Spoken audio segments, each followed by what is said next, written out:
அவர் வந்து ஆஃபீஸ்க்கு லஞ்ச் எடுத்து போகலை அப்படின்னா எனக்கு ஒருத்திக்கணும் நான் வந்து பெருசாக சமைக்க மாட்டேன்.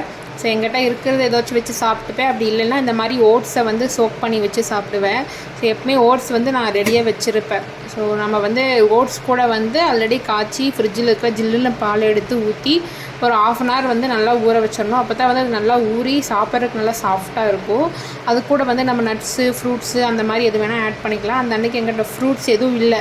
சரி நம்மக்கிட்ட இருக்க நட்ஸ் எல்லாம் கொஞ்சம் கொஞ்சம் ஆட் பண்ணிக்கலாம் அப்படின்ட்டு பம்ப்கின் சீட்ஸு, ஃப்ளாக் சீட்ஸு, முந்திரி, பாதாம் எல்லாம் கொஞ்சம் க்ரஷ் பண்ணி வச்சுட்டு அது கூட பிளாக் கிரேப்ஸும் டேட்ஸும் ஆட் பண்ணிக்கிட்டேன். அப்புறம் கொஞ்சம் சப்ஜா சீட்ஸும் ஆட் பண்ணிக்கிட்டேன். நம்மக்கிட்ட என்ன நட்ஸ் இருக்கோ அது எல்லாமே ஆட் பண்ணிக்கலாம். ஃப்ரூட்ஸ் மட்டும் இருந்துச்சுன்னா அது மட்டும் கூட ஆட் பண்ணிக்கலாம். நட்ஸே நமக்கு தேவைப்படாது.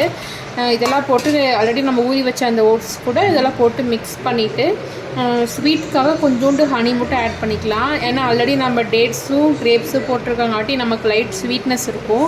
சுகர் ஆட் பண்ணோன்னா ரொம்ப திகட்டுற மாதிரி ஆகிடும். அதனால் 1 ஸ்பூன் ஹனி மட்டும் ஆட் பண்ணி நல்லா ஜில்லுன்னு சாப்பிட்டோம் அப்படின்னா சூப்பராக இருக்கும். அப்புறம் பார்த்திங்க அப்படின்னா நான் பெரும்பாலும் லஞ்சு சாப்பிட்ருவேன். இந்த மாதிரி சாப்பிடாத டைமில் அவர்கிட்ட சொன்னோம் அப்படின்னா ஏதாச்சும் ஈவினிங் வரும்போது ஸ்நாக்ஸ் வாங்கிட்டு வருவார். ரொம்ப ரேர் தான்.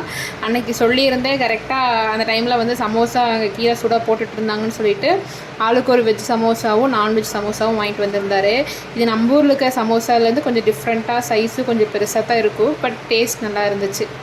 பாய்.